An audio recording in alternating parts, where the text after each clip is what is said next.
Inclusive, todas as vezes que eu estiver aqui fazendo um podcast, você tem que fazer a seguinte pergunta: o que isso tem a ver comigo? Porque senão você fica aqui horas e horas me escutando, você fica aqui horas e horas me ouvindo falar, e você fala, nossa, que bacana isso aqui, mas você perdeu a configuração, porque você não sabe o que isso tem a ver comigo. E nessa configuração do mapa, existem algumas perguntas que você precisa fazer. Hoje eu fiz um 4D, e o tema do 4D hoje é assim: existe o quadro da quarta dimensão e existe a moldura da quarta dimensão. E na moldura da quarta dimensão, é você que determina, é você que dá sentido para a moldura, para entrar para esse quadro, somente aquilo que está configurado na moldura.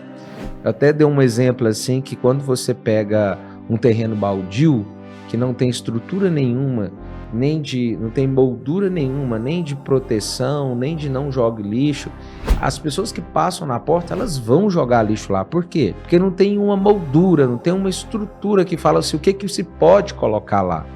Quando você vai num condomínio fechado, que tem aquelas casas lindas, se existe um lote lá baldio que não tem ninguém, no mínimo, o lote vai estar gramado e limpo.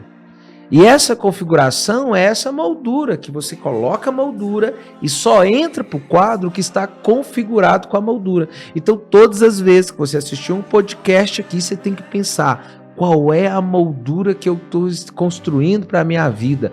Qual é a moldura que eu quero fazer da minha vida? Porque quando você escutar alguém dando a configuração, essa configuração se configura com a moldura que você criou como estrutura, e com essa moldura você registra no seu quadro o mapa da configuração. Hoje, no exercício que nós fizemos, perguntei para aquelas pessoas que estavam lá, eram umas 30 pessoas, quais são as 4 bases que você vê na minha moldura?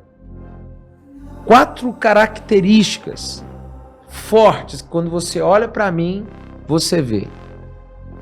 E aí, quando eu fiz essa pergunta, foi incrível, porque eu vou fazer uma conta foram 20 pessoas aqui, 5 pessoas responderam a mesma coisa no elemento, depois mais 5 pessoas responderam a mesma coisa em outro elemento, depois mais 5 pessoas responderam a mesma coisa em outro elemento, depois mais 5 pessoas responderam a mesma coisa em outro elemento.